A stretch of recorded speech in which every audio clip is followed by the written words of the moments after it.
esperando que se encuentren bien desde sus hogares, y debido a la contingencia que estamos viviendo como país, es que hoy voy a grabar la clase que vamos a ver a continuación.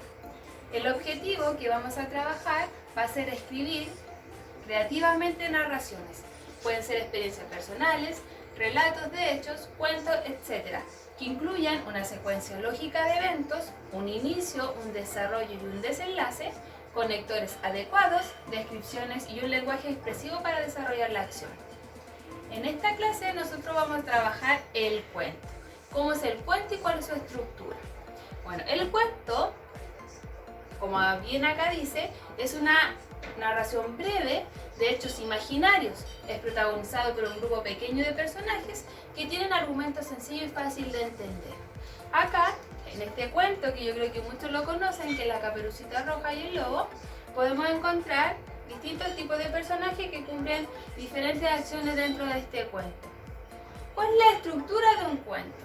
La estructura de un cuento nosotros lo vamos a entender como un inicio, una introducción, un desarrollo o un nudo, un final y un desenlace. Tiene tres partes el cuento que más adelante vamos a poder explicar cada uno. Bueno, ¿cuál es el inicio y la introducción? El inicio y la introducción de un cuento es la parte inicial de la historia donde se presentan estos personajes. Recordar que pueden existir dos tipos de personajes, los principales y los secundarios. En el desarrollo nudo es la parte donde se enfrenta el conflicto o problema. En esta parte nosotros vamos a conocer y entender de qué se trata el cuento, cuál es el problema que surge.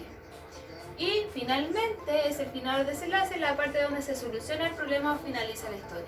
En esta parte vamos a encontrar que cómo se llega a reconocer el problema, cómo se soluciona, y luego el final, si es feliz o triste, porque recordad que no todos los finales son felices.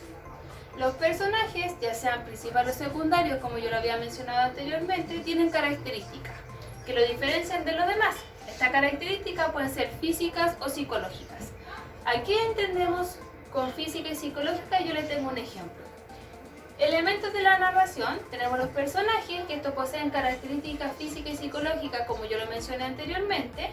Las características físicas son las que nosotros vemos externas. Por ejemplo, si el personaje es alto, es delgado, es rubio, robusto, quizás es moreno. Todas esas características físicas que nosotros podemos observar, las vamos a encontrar en estos personajes que después los podemos describir.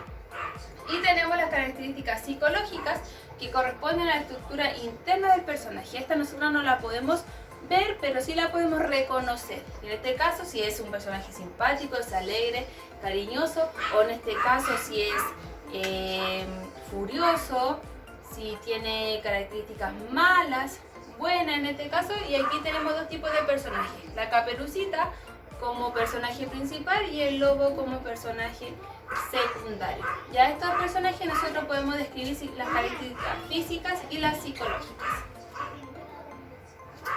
¿Cómo vamos a trabajar nosotros en esta clase? Vamos a escribir un cuento a elección, el que ustedes quieran.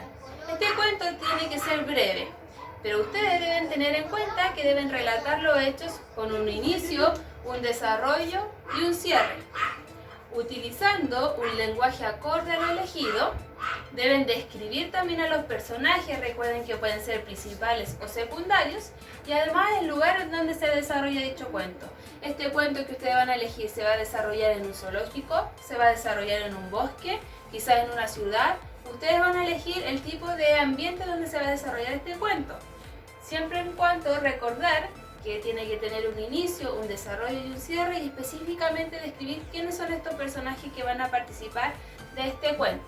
Recordar también que el cuento debe tener dibujo acorde a lo que está contando.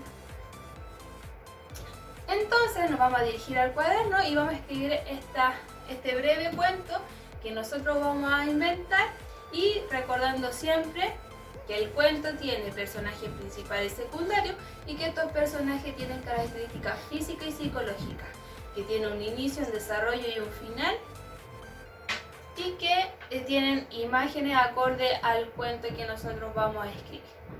Esperando que se haya entendido y que se encuentren bien desde sus casas, nos vemos en la próxima clase.